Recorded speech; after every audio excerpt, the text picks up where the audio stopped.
বিভিন্ন দিক নিয়ে আলোচনা করার প্রয়োজনীয়তা রয়েছে। আমাদের মাসআলাগুলো পরস্পরে মুযাকারার প্রয়োজন রয়েছে। এই বিষয়টাকে সামনে রেখে আপনাদের সামনে কোরআনে কারীম থেকে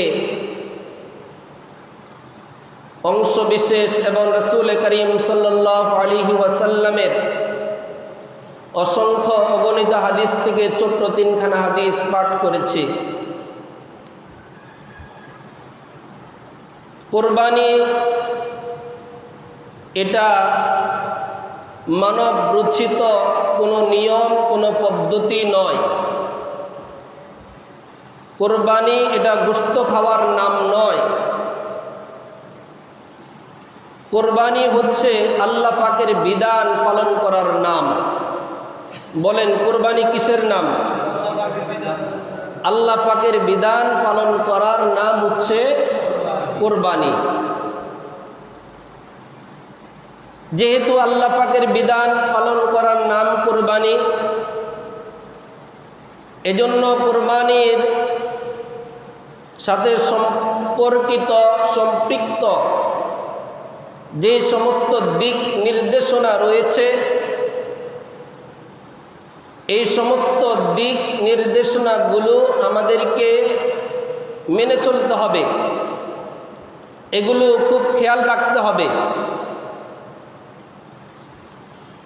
যাতে আমাদের কষ্টে উপার্জিত সম্পদ দ্বারা পশু ক্রয় করেছি, এই কুরবানি করাটা আমাদের বৃথা চলে না যায়।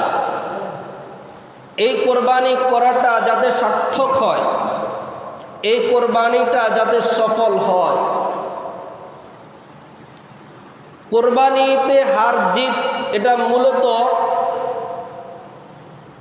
পশুতে আপনি কিছু টাকা কম দিয়ে একটা পশু ক্রয় করতে পেরেছেন, তার মানে আপনি কুরবানিতে জিতে গেছেন, বিষয়টা এমন নয়। আপনি পশু ক্রয় করতে অন্যের তুলনায় আপনার কিছু টাকা বেশি গেছে, আপনি হেরে গেছেন, বিষয়টা এমন নয়। কুরবানিতে সফল হওয়া ব্যর্থতা মূল হচ্ছে কবুল হওয়ার উপর। কিসের উপর বলেন? কবুল হওয়ার উপর। আল্লাহ পাক রব্বুল আলামিন যদি আমার কুরবানিকে কবুল করেন, তাহলে আমি সফল, কুরবানিতে আমি সার্থক, আমার কুরবানি সার্থক। আর আল্লাহ পাক যদি কবুল না করেন, তাহলে 1.5 লক্ষ টাকার গরু আমি যদি 1 লক্ষ টাকা দিয়েও কিনি, তাহলে এটার মধ্যে সফলতা নাই। কুরবানির এই সময়টা কিছু সময় দেখা যায় প্রথম দিকে বাজার খুব চড়া থাকে, পরের দিকে বাজার কমে যায়। আবার কোনো কোনো বছর প্রথম দিকে বাজার একটু কম থাকে, শেষের দিকে বাজার চড়াও হয়ে যায়। কি বলেন, এরকম হয় কিনা? কেউ যদি আগে কোরবানির পশু ক্রয় করে, পরে বাজারের মূল্য একটু কমে যায়, এতে আফসোসের কোনো কারণ নাই। কি বলেন, আফসোসের কোনো কারণ আছে?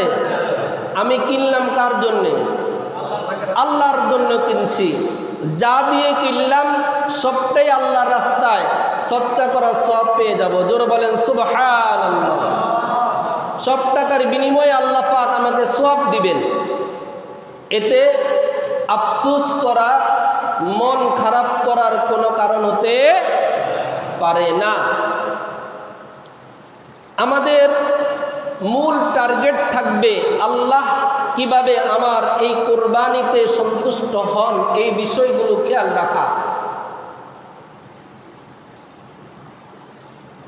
কোরবানির ক্ষেত্রে এমন কিছু বিষয় আছে, কোনো একটাও যদি আমার থেকে আদায় না হয়, তাহলে পুরা কোরবানি বরবাদ হয়ে যায়। পুরা কোরবানি কি হয়ে যায়? বরবাদ হয়ে যায়। কোরবানি আল্লাহ পাক কবুল করবেন না। কোরবানি কবুল হওয়ার জন্যে এক নাম্বার শর্ত নিয়ত সহি হওয়া, বিশুদ্ধ নিয়ত।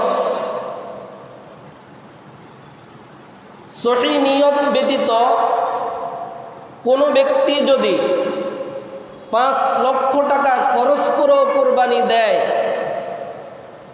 তাহলে তার কোরবানি কবুল হবে না। সহি নিয়ত।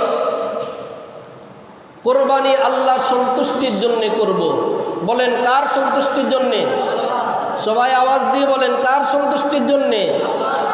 আল্লাহ আমাদেরকে আল্লাহর সন্তুষ্টির জন্য কোরবানি করার তৌফিক দান করেন। সকলে বলি আমিন। সম্মানিত উপস্থিতি, এই ক্ষেত্রে শয়তান বিভিন্ন খারাপ নিয়ত আমার আপনার ভিতরে তৈরি করে দিতে পারে। এগুলো থেকে আমরা নিয়তকে বারবার সাফ করে নিব, নিয়তকে ঠিক করে নিব, যাতে আমার কোরবানিটা আল্লাহর জন্যে হয়। গোশত খাওয়ার নিয়ত এটা আসতে পারে যে কোরবানি করব গোশত খাওয়ার জন্যে, এটা দিল থেকে বের করে দিতে হবে যে আমি গোশত খাওয়ার জন্য হলে তো আগেও দিতে পারতাম, পরেও দিতে পারতাম, কোরবানির দিন কেন দিব? কোরবানির দিন আমি এই জন্যেই দিব। এই সময়ে দেওয়া আল্লাহ পাকের বিধান। কথা বলেন ঠিক কিনা? নিয়ত এটা খুব গুরুত্বপূর্ণ বিষয় সকল আমলের ক্ষেত্রেই। ইন্নামাল আমালু বিন্নিয়াত। আমল আল্লাহ তাআলার কাছে গ্র্যান্টেড হওয়ার জন্যে, গ্রহণযোগ্য হওয়ার জন্যে, কবুল হওয়ার জন্যে নিয়ত একটা গুরুত্বপূর্ণ বিষয়।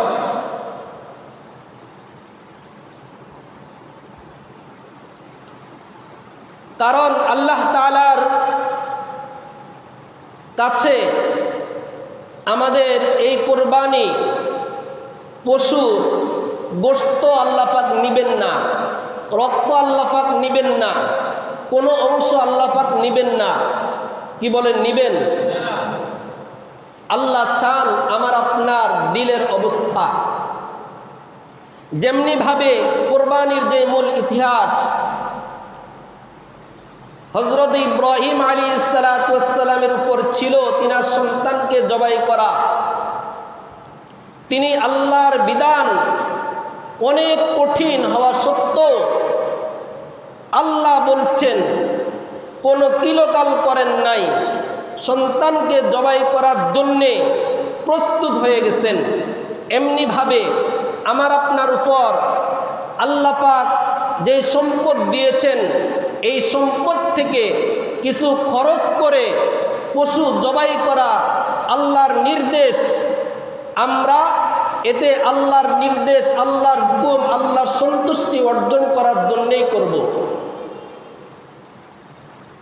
আল্লাহ রাব্বুল আলামিন সূরা হজ এর মধ্যে বলেন, লা ইয়ানালাল্লাহু লুহুমুহা ওয়ালা দিমাউহা ওয়ালাকিন ইয়ানালুহুত তাকওয়া মিনকুম। আল্লাহ তাআলার কাছে তোমাদের কোরবানি পশুর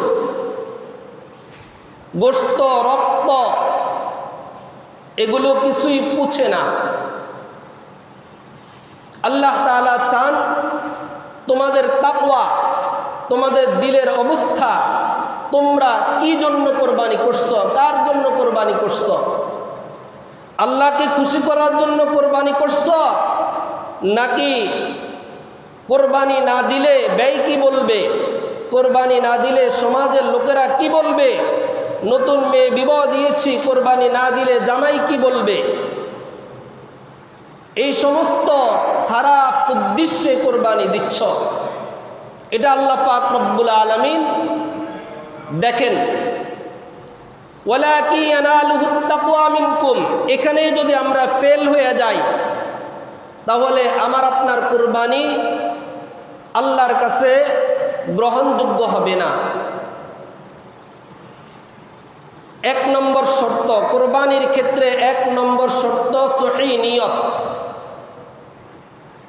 4টি শর্ত এমন আছে, কোনো একটি যদি অনুপস্থিত থাকে কোরবানি হয় না। তার মধ্যে 1 নম্বর সহিহ নিয়ত। বলেন 1 নম্বর কি? আবার বলেন 1 নম্বর কি? সহিহ নিয়ত, বিশুদ্ধ নিয়ত। 2 নম্বর শর্ত হালাল মাল, হালাল সম্পদ দিয়ে কোরবানি করা। আমার আপনার নিয়ত খুব ভালো, আল্লাহর জন্য কোরবানি করব, কিন্তু যদি টাকাটা হয় ঘুষের, টাকাটা যদি হয় সুদের, টাকাটা যদি হয় হারাম, তাহলে কি কোরবানি হবে? তাহলে নিয়ত সহিহ 1 নম্বর শর্ত। 2 নম্বর শর্ত হলো সহিহ মাল, সম্পদটা হালাল হতে হবে। যে টাকা দিয়ে, যে সম্পদ দিয়ে আমি আপনি আমরা কোরবানির পশুটা ক্রয় করব, ওই টাকাটা কোনোভাবেই হারাম সম্পদ হতে পারবে না। হারাম সম্পদ দিয়ে কোরবানি করলে কোরবানি কবুল হবে না। হারাম সম্পদ কোথায়ও যদি কেউ দান করে, ওই দান আল্লাহর কাছে গ্রহণযোগ্য হয় না। এজন্য সম্পদ হালাল হতে হবে। ইন্নাল্লাহা তাইয়্যিবুন, আল্লাহ তাআলা পবিত্র। রাসূল করিম সাল্লাল্লাহু আলাইহি ওয়াসাল্লাম বলেন, ইন্নাল্লাহা তাইয়্যিবুন, আল্লাহ তাআলা পবিত্র। ওয়ালা ইউকবালু ইল্লা তাইয়্যিবা, পবিত্র হালাল জিনিস ব্যতীত আল্লাহ তাআলা কোনো বিষয়কে কবুল করেন না। জোরে বলেন সুবহানাল্লাহ। আল্লাহ পবিত্র, পবিত্র জিনিস আল্লাহ গ্রহণ করেন, অপবিত্র জিনিস আল্লাহ গ্রহণ করেন না।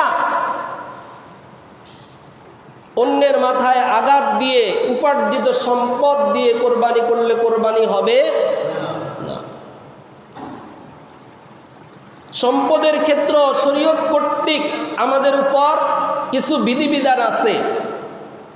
তার মধ্যে একটি হচ্ছে আন মালিহি মিন আইনা ইকতাসাবাহু অফিমা আনফাকাহু। রাসূল বলেন, আল্লাহ পাক তোমাদেরকে জিজ্ঞেস করবেন তোমরা কিভাবে সম্পদ আমদানি করেছ, কিভাবে রপ্তানি করেছ, কিভাবে সম্পদ উপার্জন করেছ, কিভাবে সম্পদ খরচ করেছ, কোন পথে সম্পদ তুমি আয় করেছ, কিভাবে তুমি সম্পদ ব্যয় করেছ। এই সমস্ত হিসাব আল্লাহর কাছে অবশ্যই দিতে হবে। কোনো বনি আদম এই প্রশ্নের উত্তর জবাব দেওয়া ব্যতীত ময়দানে কিয়ামতে 1 কদম সামনে অগ্রসর হতে পারবে না। এজন্যে আল্লাহর জন্য কোরবানি করব, সহিহ নিয়ত। 2 নম্বর শর্ত হচ্ছে আমাদের মাল, আমাদের সম্পদ এটা হালাল হতে হবে। কি হতে হবে? হালাল হতে হবে। কয়টা শর্ত বললাম? সবাই বলেন 2টা। কয়টা হলো? 3 নম্বর শর্ত, আমি যেই পশু দ্বারা কোরবানি করব ওই পশুটা উপযুক্ত হতে হবে এবং ত্রুটি মুক্ত হতে হবে। পশুটা উপযুক্ত হতে হবে। বলেন, পশুটা কি হতে হবে? উপযুক্ত হতে হবে এবং ত্রুটি মুক্ত হতে হবে। আমার নিয়ত ঠিক আছে আল্লাহর জন্যে, সম্পদ হালাল। গরু কোরবানি দিতে হলে 2 বছর লাগে। এখন 1.5 বছরের গরু একটা কিনে কোরবানি দিলে কোরবানি হবে? হবে না। ছাগলের ক্ষেত্রে বয়স হতে হয় কত? মাশাআল্লাহ, আপনাদের তো মুখস্থ আছে, গত জুমাতে আলোচনা হয়েছিল। ছাগলের ক্ষেত্রে আরো জোরে বলেন 1 বছর, গরুর ক্ষেত্রে 2 বছর, মহিষের ক্ষেত্রে 2 বছর, উটের ক্ষেত্রে 5 বছর। উপযুক্ত হতে হবে। আর ত্রুটি মুক্ত, অর্থাৎ গরুটার বয়স ঠিক আছে কিন্তু গরুর এক পা ভাঙ্গা, সে কোনোভাবেই এই পাটা জমিনে রাখতে পারে না, তাহলে এটা কি ত্রুটি মুক্ত হলো না ত্রুটিযুক্ত হলো? ত্রুটিযুক্ত। আমি এমন গরু কিনলাম যেটার বয়স ঠিক আছে কিন্তু চোখে দেখে না, কোরবানি হবে? আমি এমন গরু কিনলাম যেই গরুর লেজ একেবারেই কাটা, এরকম গরু দিয়ে কোরবানি হবে না। আমি গরু কিনলাম বয়স ঠিক আছে, শিংটা আঘাত লেগে একেবারে মূল থেকে ভেঙে গেছে, এরকম ত্রুটিযুক্ত পশু দিয়ে কোরবানি হবে না। সাহাবায়ে কেরাম রাদিয়াল্লাহু তাআলা আনহুম বলেন, আল্লাহর নবী সাল্লাল্লাহু আলাইহি ওয়াসাল্লাম আমাদেরকে নির্দেশ দিয়েছেন যাতে করে আমরা পশু ক্রয় করার ক্ষেত্রে, কোরবানির পশু ক্রয় করার ক্ষেত্রে পশুর শিং, পশুর চোখ, লেজ এগুলো দেখে শুনে আমরা পশু ক্রয় করি।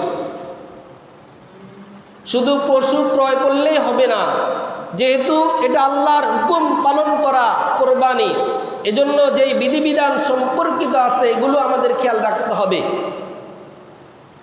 তাহলে পশু উপযুক্ত এবং ত্রুটি মুক্ত, তৃতীয় নম্বর শর্ত। বলেন তৃতীয় নম্বর শর্ত কি? উপযুক্ত হওয়া। পশুটা কি হওয়া? সবাই বলেন পশুটা কি হওয়া? উপযুক্ত মানে গরুর ক্ষেত্রে,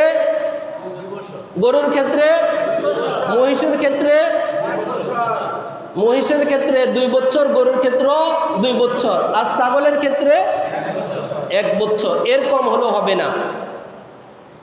এরপরে ত্রুটিযুক্ত হলে হবে না, শিং একেবারে নেই, ভেঙে গেছে গোড়া থেকে, লেজ একেবারে গোড়া থেকে কেটে গেছে, পা একটা মাটির সাথে লাগাইতেই পারে না, এই ধরনের ত্রুটি যুক্ত হলে কোরবানি হবে না। এই 3টা শর্ত গেল। এই 3টি শর্ত আবার বলছি। 1 নম্বর সহিহ নিয়ত। বলেন 1 নম্বর কি? দ্বিতীয় নম্বর হালাল টাকা, হালাল সম্পদ দিয়ে কোরবানি করা। দ্বিতীয় নম্বর। তৃতীয় নম্বর উপযুক্ত এবং ত্রুটি মুক্ত পশু দিয়ে কোরবানি করা। এই 3টা শর্ত বুঝছেন? 4র্থ নম্বর শর্ত, গরু বা যেই পশু দিয়ে কোরবানি করবেন ওই পশুটা জবাই সঠিকভাবে করা। পশু জবাইটা কি করা? সঠিকভাবে করা। আপনার নিয়ত ঠিক আছে, আপনার মালও হালাল, আপনার গরুটা উপযুক্ত ত্রুটি মুক্ত, কিন্তু জবাইটা সহিহ তরিকা যদি না হয়, ইচ্ছাকৃতভাবে আল্লাহর নাম ছেড়ে দিয়ে জবাই করেন, তাহলে এই পশু মৃত হিসাবে গণ্য হবে, এই পশুর গোশত খাওয়া যাবে না। এই 4টা বিষয় এতটাই গুরুত্বপূর্ণ, এই 4টি বিষয়ের কোনো একটি বিষয় যদি আমাদের থেকে ছুটে যায় তাহলে কোরবানি হয় না, কোরবানি হবে না। এজন্য কোরবানির ক্ষেত্রে যত মাসআলা আমরা জানি, এই 4টি মাসআলা, 4টি শর্তের দিকে খুব বেশি খেয়াল করব। পশু জবাই করার ক্ষেত্রে সহিহ তরিকা হচ্ছে, পশু জবাই যখন কিবলামুখী করে শোয়ানো হবে তখন দোয়া পড়বে, ইন্নী ওয়াজ্জাহতু ওয়াজহিয়া লিল্লাযী ফাতারাস সামাওয়াতি ওয়াল আরদ হানিফান ওয়া মা আনা মিনাল মুশরিকিন, ইন্না সলাতি ওয়া নুসুকি ওয়া মাহইয়ায়া ওয়া মামাতি লিল্লাহি রাব্বিল আলামিন। এরপরে বিসমিল্লাহি মিনকা ওয়ালাক বলে, বিসমিল্লাহি আল্লাহু আকবার বলে পশু জবাই করবে। পশু জবাই করার পর এই পশুর জন্য যারা কোরবানি দিছে বা নিজের পক্ষ থেকে হলো, আল্লাহর কাছে দোয়া করবে আল্লাহ যেন কবুল করেন। দোয়াটা এভাবে আমরা করতে পারি, আল্লাহুম্মা তাকাব্বালহু মিন্নি কামা তাকাব্বালতা মিন হাবিবিকা মুহাম্মাদিন ওয়া খলিলিকা ইব্রাহিম আলাইহিমাস সালাতু ওয়াস সালাম। মিন্নি হচ্ছে নিজের পশু নিজে জবাই করার ক্ষেত্রে, আর যদি অন্যের পশু জবাই হয় তাহলে অন্যের পশু জবাই হলে ওই ক্ষেত্রে মিনহুম শব্দ ব্যবহার করবে। সবচেয়ে গুরুত্বপূর্ণ বিষয় হচ্ছে যিনি জবাই করবেন কোনোভাবে ইচ্ছাকৃতভাবে বিসমিল্লাহি বিসমিল্লাহি আল্লাহু আকবার এই বলাটা ছেড়ে দিতে পারবেন না। ইচ্ছাকৃতভাবে এটা যদি কেউ ছেড়ে দেয় তাহলে তার কোরবানি হয় না। এই 4টি শর্তের দিকে আমরা খুব খেয়াল করব। আর যদি শরীকে আমরা কোরবানি দিই তাহলে ওই ক্ষেত্রে আরও 3টা বিষয় জরুরি খেয়াল করতে হবে। 3টা বিষয় হলো, যিনাকে আমার অংশীদার হিসাবে আমি নিচ্ছি তিনার নিয়ত ঠিক আছে কিনা, তিনার নিয়ত ঠিক আছে কিনা। নিয়ত তো হচ্ছে আপনার কলবের বিষয়। এজন্য সে যদি হয় এরকম যে নামাজ ফরজ, সে জীবনে মসজিদে আসে না, ফরজ আমলের প্রতি তার কোনো গুরুত্ব নাই, মসজিদ সে চিনে না, তাহলে সে যদি ফরজ আমলের তার মধ্যে গুরুত্ব না থাকে, সে কোরবানি সহি নিয়তে করবে, এটার মধ্যে সন্দেহ থাকাটা স্বাভাবিক। কি বলেন, কথা ঠিক কিনা? এজন্য অংশীদার নেওয়ার ক্ষেত্রে তার নিয়ত সহি কিনা, তার চলাফেরা উঠা বসা এইগুলো একটু খেয়াল রাখা। দ্বিতীয় নম্বর, সে যেই টাকা দিয়ে আমার সাথে অংশীদার হচ্ছে তার মাল হালাল কিনা, অন্তত এতটুকু যাচাই করা তার অধিকাংশ টাকা হারাম সম্পদ কিনা। যদি এরকম হয় তাহলে তাকে অংশীদার বানিয়ে কোরবানি করা যাবে না। কোরবানি করলে তার কোরবানি তো হবেই না, আমার কোরবানিও সমস্যা হয়ে যাবে। এই 2টা বিষয় বললাম। আরেকটা বিষয় হচ্ছে গোশত সঠিকভাবে বন্টন করা। অংশীদার নেওয়ার ক্ষেত্রে আরও 3টা বিষয় খুব খেয়াল করা। অংশীদারের নিয়ত ঠিক আছে কিনা, অংশীদারের সম্পদ হালাল কিনা, এবং গোশত বন্টনের ক্ষেত্রে সঠিকভাবে গোশত বন্টন করা। অনুমান করে গোশত বন্টন করা যাবে না, মেপে মেপে সমানভাবে গোশত বন্টন করতে হবে। 5 শরীকে মিলে কোরবানি দিলাম, 5 জনের ভাগ বরাবর হতে হবে। 7 শরীক মিলে 7 জনের পক্ষ থেকে কোরবানি দিলাম, 7 জনের ভাগ সমান সমান হতে হবে। অনুমান করে দিলে হবে না, মেপে মেপে দিতে হবে। কোনো অংশ যদি বেশি হয় সেটা সুদ হবে, গুনাহ হবে। খুব সতর্ক থাকবো। কলিজা 7 জনে মিলে কোরবানি দিলে 7 ভাগ হবে, কথা বুঝে আসছে নি? এরপরে বট 5 জন মিলে কোরবানি দিবেন, 5 ভাগ হবে। কাউকে এককভাবে দিয়ে দিবেন না। কেউ এটা বলবেন না যে আমার কলিজাটা লাগবে, আমার বটটা লাগবে, তোমরা কষ্ট করে এটা দোয়ার জামিলা করবে কীর্তি, আমাকে দিয়ে দাও, তোমাদের দোয়ার জামিলার দরকার নেই, আমাকে দিয়ে দাও, এভাবে দাবি করে কেউ নেবেন না। অংশীদারে কোরবানি দিবেন। গোশত বেশি পাওয়ার কোনোভাবেই অন্যের অংশ থেকে আপনার অংশ বেশি হবে, আপনি লাভ করে ফেললেন, এটা বোকামি। এটা হচ্ছে নিজের উপর জুলুম করা, নিজের কোরবানিকে বরবাদ করা। বুঝে আসছে নি? বাহ্যিকভাবে যদিও দেখা যায় আমি 1 কেজি 2 কেজি গোশত আমার ভাগে বেশি পেলাম, বেশি নিলাম, নিজেকে চালাক মনে করলাম, আসলে কি এটা চালাকি হলো নি? এটা তো বোকামি হলো। এটা তো বোকামি হলো। এজন্যে 5 শরীকে মিলে দিই, 3 শরীকে মিলে দিই, 7 শরীকে মিলে দিই, যাতে করে অন্যের অংশ থেকে আমার অংশ কোনোভাবেই বেশি না হয়। এরকম মন মানসিকতার কিছু মানুষ আছে আমাদের সমাজে যে আমার অংশ একটু বেশি থাকতে হবে। কি বলেন, আছে না? এই সমস্ত মানুষের সাথে কোরবানি দিবেন না। এদের নিয়তে ঠিক নাই। গোশত খাওয়ার লোভ তার এখনো রয়ে গেছে, না হয় তার অংশটা অন্যের অংশ থেকে বেশি হতে হবে, এই আশা, এই আকর্ষণ তার দিলের মধ্যে কেন থাকবে? এই সমস্ত আগ্রহ যদি কারোর মধ্যে দেখেন, তাহলে এই সমস্ত অংশীদারকে কখনো আপনার কোরবানির সাথে শরীক নিয়ে কোরবানি দিবেন না। মাসালা বুঝে আসছে নি? এই যে কয়েকটা কথা বললাম, এগুলো হচ্ছে এমন গুরুত্বপূর্ণ বিষয় যেগুলোর না হলে কোরবানি হবে না। এখন আরো সম্পর্কিত, কোরবানি সম্পর্কিত আরো জরুরি কয়েকটা মাসালা শুনি। আপনারা 2-3 জনে মিলে একটা গরু ক্রয় করলেন, কোরবানি দিবেন 3 জনের পক্ষ থেকে। এখন আরেকজন শরিকদার আসলো তাকে নেওয়ার জন্যে, আপনি নিতে পারবেন কিনা? পশু ক্রয় করার পর শরিক বৃদ্ধি করা যাবে কি না?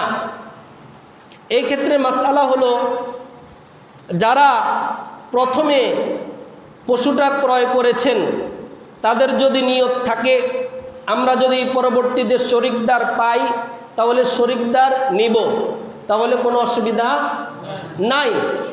আর যদি নিয়ত না থাকে এবং যারা পশু প্রথমে ক্রয় করেছে কোরবানি দেওয়ার জন্যে, এদের মধ্যে যদি কেউ গরিব থাকে, গরিব অর্থ যার উপরে কোরবানি ওয়াজিব ছিল না কিন্তু কোরবানি এরপরও করতেছে নফল হিসাবে, তাহলে শরিকদার নেওয়া যাবে না। আর যদি 3 জন এরকম হয় ধনী, অর্থাৎ তাদের প্রত্যেকের উপর আলাদা আলাদা কোরবানি ওয়াজিব ছিল, তারা ইচ্ছে করলে শরিকদার নিতে পারবে। এই টাকা সদকা করে দেওয়া উত্তম, নিজেরাও যদি বন্টন করে নেয় নিতে পারবে, জায়েজ আছে। কোরবানি পশুর দুধ এর মাসআলা কি? আপনি কোরবানি দেওয়ার জন্য একটা পশু ক্রয় করেছেন, ওই পশুটা গাবী, তার দুধ আছে। এখন এই দুধ কি করবেন? এই ক্ষেত্রে মাসআলা হচ্ছে দুধ না দহন করার চেষ্টা করা, দুধ আছে থাকুক। কিন্তু যদি অবস্থা এমন হয় যে দুধ ওলানের মধ্যে বেশি পরিমাণে জমা হয়ে গেছে, এখন গরুটির কষ্ট হচ্ছে, সে চিৎকার দিচ্ছে, তাহলে দুধ দহন করবে এবং এই দুধটা অংশীদার কেউ নিজেরা ভোগ করতে পারবে না, এটা সদকা করে দিতে হবে। বুঝে আসছে নি? কোরবানির পশু কেনার পর কোরবানির পশু থেকে জবাইয়ের আগে কোনো উপকার গ্রহণ করা জায়েজ নাই। কোরবানির জন্য পশু কিনলেন, এটাকে দিয়ে হাল চাষ করে আপনি উপকৃত হওয়া জায়েজ নাই, এটার দুধ খাওয়া আপনার জন্য বৈধ না। এরপরে কোরবানি পশুর এমনকি যে দড়ি আছে, রশি, এই রশিটাও সদকা করে দেওয়া উত্তম। কোরবানির পশুর চামড়ার মাসআলা কি? চামড়ার মাসআলা হচ্ছে চামড়া খাওয়াটা হালাল, জায়েজ। আমাদের সমাজে মধ্যে আমরা সাধারণত চামড়া খাওয়ার অভ্যাস আমাদের নাই। কি বলেন, আছে কি? যদি কেউ থাকে, কেউ যদি খান, এটা নাজায়েজ হবে না। তো চামড়া মূল্য এটা সদকা করে দিতে হবে, বিক্রি করলে ওই টাকা আপনি নিজে খেতে পারবেন না, সদকা করে দিতে হবে, এটা গরিব মিসকিন এতিমদের হক। চামড়ার আপনারা যেভাবে অতীতে মাদ্রাসার সময় দিয়ে আসছেন, এভাবে মাদ্রাসায় দিয়ে দিবেন। কারণ আপনি যদি বাড়িতে চামড়াটা বিক্রি করেন, চামড়ার মূল্য এমনিতেই কম। কি বলেন, কথা ঠিক কি না? সব জিনিসের দাম বাড়ে আর গরিবের হক গরুর চামড়ার দাম কমে। কি বলেন, কথা ঠিক কি না? এক সময় চামড়া ছিল 2000-2500 টাকা, দিন দিন সব কিছুর মূল্য বাড়ে হিসাবে এখন এক একটা চারমা হওয়ার দরকার ছিল 5-7 হাজার টাকা। কি বলেন, কথা ঠিক কি না? কিন্তু এক একটা চারমা 500-700 টাকা বিক্রি। চারমার মূল্য এমনি কম। এরপরে আপনি যদি বিক্রি করতে যান তাহলে একটা চারমা বিক্রি করলে এটার মূল্য আরো কমে যায়। মাদ্রাসায় দিয়ে দিলে হয়তো একটা চারমা 60 টাকা বিক্রি করলো, কথার কথা, ওই চারমা আপনি বিক্রি করলে আপনি 60 টাকা বিক্রি করতে পারবেন না, 5 টাকা 6 টাকা হবে। তাহলে মাদ্রাসায় দিয়ে দেওয়ার দ্বারা এতিম মিসকিনদের একটু বেশি উপকার হলো। কি বলেন, কথা ঠিক কি না? এলাকার যে গরিব মিসকিনরা আছে এদেরকে আপনারা সবসময় সহযোগিতা করবেন, করে আসছেন, করতে থাকবেন। একটা চারমা 3 জন 5 জনে মিলে দেন, এটা যদি আবার ভাগ করতে যান একজনে ভাগে পাইবেন 100 টাকা 200 টাকা, আবার আপনার কাছে আসবে 5 জন চারমার টাকার জন্যে, আপনি কত করে দিবেন? কি বলেন, সংখ্যাটা একেবারে নগণ্য না? এরপরে চারমার মূল্য আপনি সঠিকভাবে বিক্রি করলেন কিনা এই একটা জবাবদিহিতা। এই মূল্যটা আপনি খরচ করে আবার যদি দান করেন তাহলে হবে না, ওই টাকাটাই দান করতে হবে, এই আরেক জামিলা। কি বলেন, আরেকটা জামিলা না? এজন্যে চারমাটা আপনারা এই এলাকার যারা আছেন আমার জানা মতো প্রত্যেকেই মাদ্রাসায় দিয়ে থাকেন। কেউ লুদুয়াই সাদুল মাদ্রাসায় দেন, কেউ ফতেপুর এতিমখানায় দিয়ে থাকেন। এভাবে পূর্বের ন্যায় দিয়ে দিবেন মাদ্রাসার মধ্যে। ঠিক আছে তো ইনশাআল্লাহ? এলাকাতে একটা চারমা আপনারা বিক্রি করবেন না, একটা বিক্রি করবেন না, এতিম মিসকিনদের জন্য দিয়ে দিবেন। তারা গরিব মিসকিন যারা, এরা এই টাকা দিয়ে ইলমি দ্বীন শিখবে। আপনার সদকে জারিয়া সওয়াব পাবেন ইনশাআল্লাহ। আপনার দান করারও সওয়াব পাবেন, ইলমি দ্বীন শিখার কাজে সহযোগিতা করেছেন এটারও সওয়াব পাবেন আপনারা। আল্লাহ পাক আমাদের সবাইকে আমল করবার তৌফিক দান করেন। সকলে বলে আমিন। ওয়া আখিরু দাওয়ানা।